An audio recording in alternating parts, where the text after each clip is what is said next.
What do we do here? What are we doing here? We've got a podcast. We do What do we talk about? things, Movies. Marvel Yeah. and TV shows, Marvel TV shows. Marvel TV shows. Moon Knight. Yeah. Episode 3. The opening shows Layla getting counterfeit passport from her mother that provides some background information on her and the relationship with her father, archaeological digs, so on and so forth. Arthur Harrow finds the tomb of Amit. Khonshu and Mark attempt to convene a trial of the gods to charge Harrow, but he uses Stephen/Mark's unstable nature to manipulate the rest of the avatars. Layla gets Mark an invite to view the sarcophagus of Senfu, which is housed by Anton Mogart, an old acquaintance of Layla's. However, ever one step ahead, Harrow appears to thwart Mark's look at the map on the sarcophagus, which leads to our first extended action sequence of this series. The map is torn to shreds, and Mark acknowledges he needs help from Stephen to solve the riddle. They solve the star map, but realize they need to have the stars as they were on the exact night that the map was made. Khonshu makes this happen, knowing the other gods will imprison him in stone.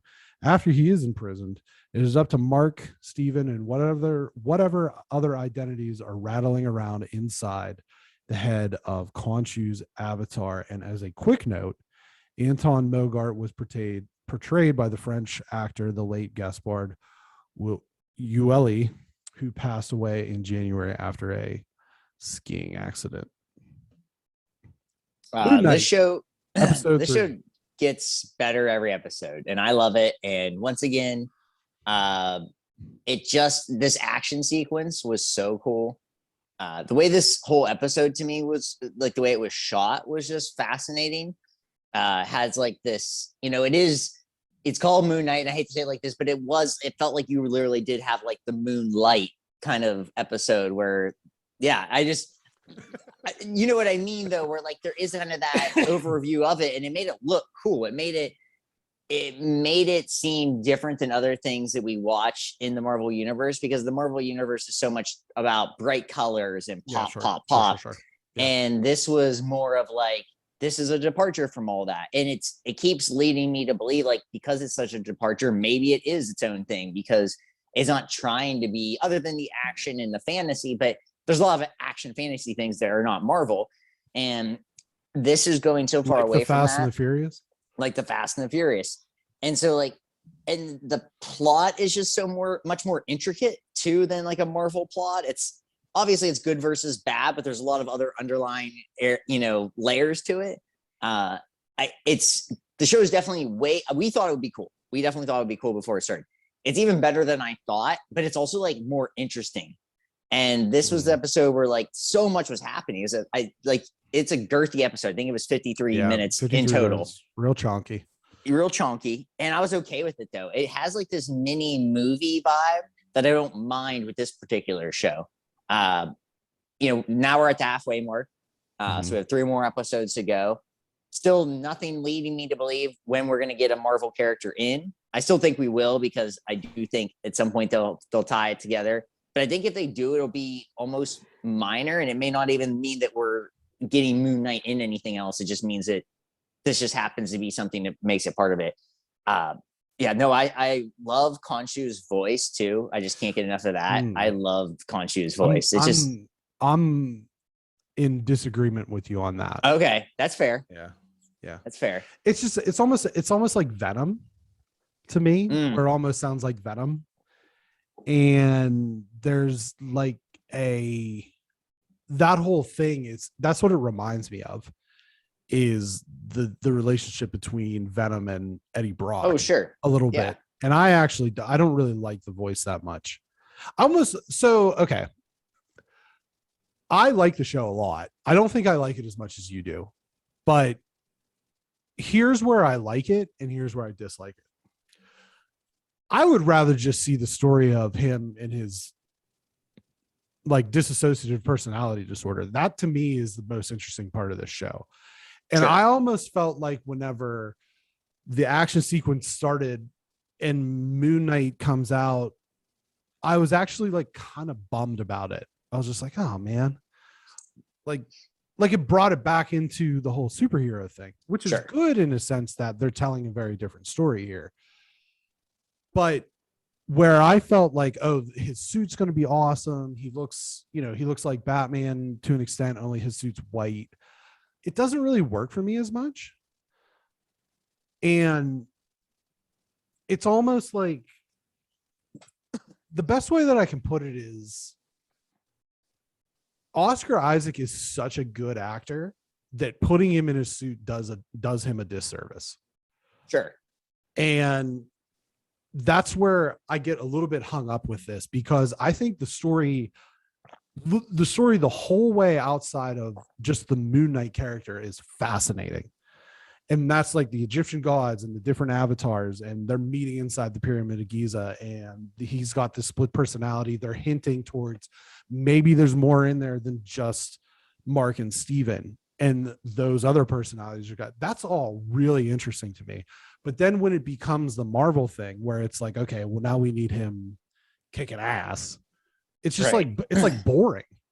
And I think it's, at this point, it's because they're not making this as violent as it could be. That's number one. And number two, after 20, however many movies and shows, just seeing PG Marvel action sequences is just kind of not enough anymore. And that's why I think the Batman was so appealing. That's why I think The Boys is so appealing. That's why I think Suicide Squad was so appealing. And that's why I think Peacemaker was so appealing, because it was that next step.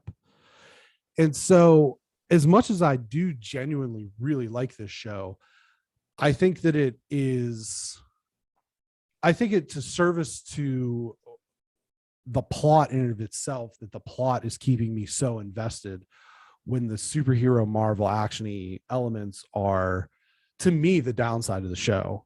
And I would add, as far as the Conchu thing with the voices, he sounds like comical, and I wish he wasn't.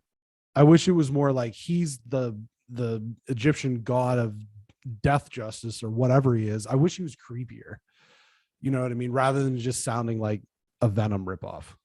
So that's kind of where I'm at. I know, sure. You're, like I said, I really like it. It's just that it's all the things outside of what make this a Marvel thing that I really like. It's kind of the same thing as what I said about Shang-Chi, was they took a perfectly good Kung Fu movie and made it a Marvel movie. That was going to be my next comment. It's like, that's maybe where we're at with Marvel. And I like the action sequence because it's going to happen. That's sure. And so I understand your point there. Like, we don't necessarily need it to make this show good. Right. But at the end of the day, it is a comic book movie, and you're still trying to appeal to selling action figures and to kids and things like that. So I get what you're saying 100%. And I don't necessarily disagree with you. It's just, there is that formula, and that they still have to follow to some degree. This is a step away, because we are getting into like more of the mindset of of Mark Steven, like that kind of thing, and what's going on there. It would be cool to have an entire episode where you're like you said, it's just more about his brain, like what's going on in there. That would be cool if they could do that and pull that off. I would be all about that. But they still have to appeal to a 10-year-old watching this, or however, old they want to appeal to, and make that work.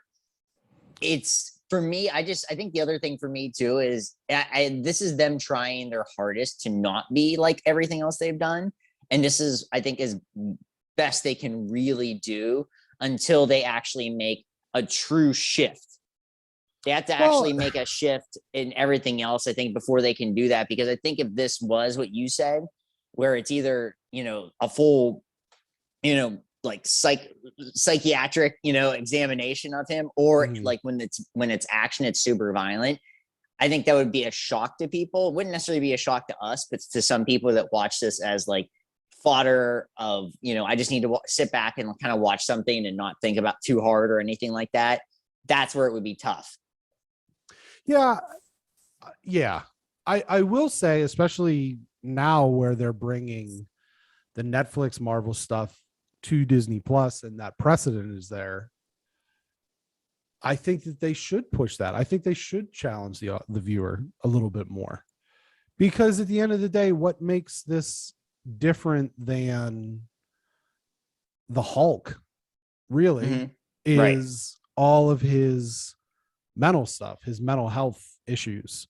And that's what's really fascinating. And that's what I think that at this point, you're not going to make a straight up superhero movie better than Iron Man, better than Winter Soldier, better than any of the Spider-Man movies, better than whatever, you know what I mean? Doctor Strange, any of that stuff.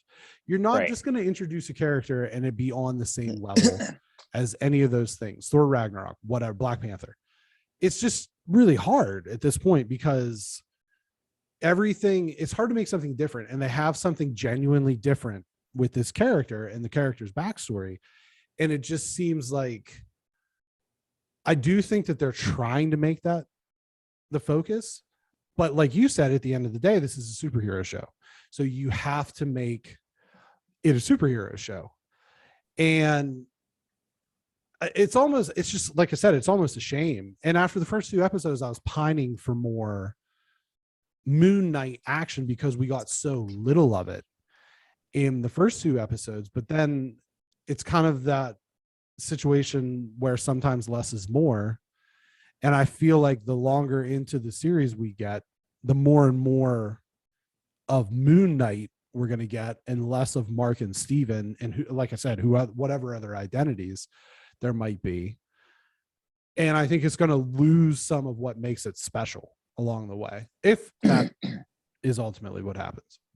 I think maybe my final point on this would just be Marvel has become, at least to us, to some degree, a victim of its own success. Yeah, sure. When you're making, a $1 billion movie in a pandemic, like Spider-Man, I mean, that movie is great and has different, while it is a comic book movie and has all the things, I talk about how the plot of that movie, if you just took the plot and said it to someone, that movie gets nominated for an Academy Award. If you just take that plot, but it's a guy running around in a suit, red and blue suit. It's, when you make that kind of money, this is why what sets it apart is like DC once again is now doing another shift. It came out today how they're, once again, they're focusing on doing another shift. And it's like, how many times has DC had to shift their thinking other than, and they, other than Batman, everything else hasn't really worked because they have to keep shifting their thinking on what they need to do. And Marvel is like, well, we found this formula. We still make $1 billion during a pandemic. And so I understand what they're doing, but I also see your point, and I don't disagree with your point. I know what I'm getting. So I guess maybe that's kind of it too. Yeah. Yeah. I will say I didn't see the full details of the DC thing. I saw that they want to have more movies like Joker, right? Which fits into the Batman.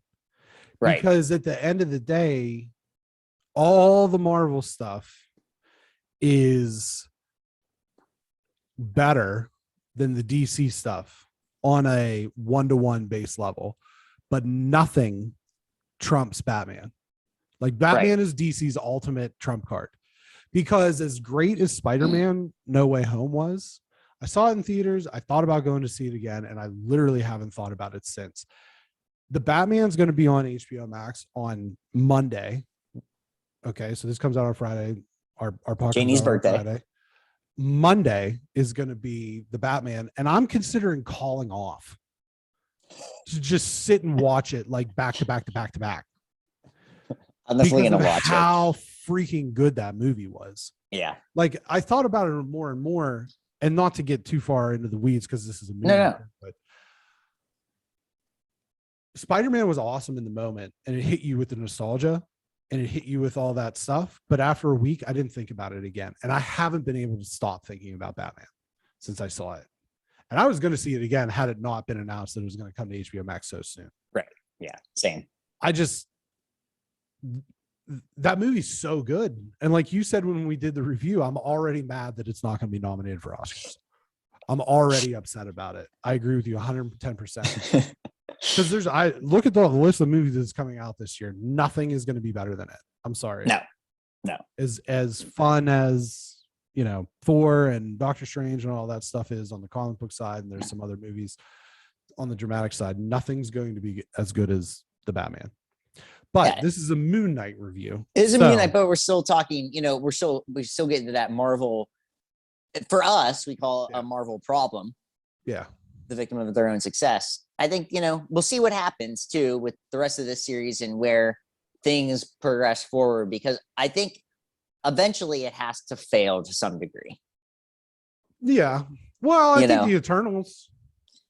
Yeah, that was them trying. Was kind probably, of I think the Eternals to an extent might be the canary in the coal mine. Right. Exactly. Yeah. Yeah. So we'll see, but I do really like this show. That's the thing. I know it was hard and I had like a lot of negative criticisms or whatever, but I really enjoy. And we didn't really talk about Arthur Harrow, and I'm into his whole plot, like I said last week, with the whole cult thing. But I just can't get over, don't put Oscar Isaac in a suit with a mask. He's too good of an actor. Mm-hmm, right. You know what I mean, he might have been better served to be a villain, honestly, in one of these movies or shows, because they typically aren't possible, behind a mask or whatever. Right.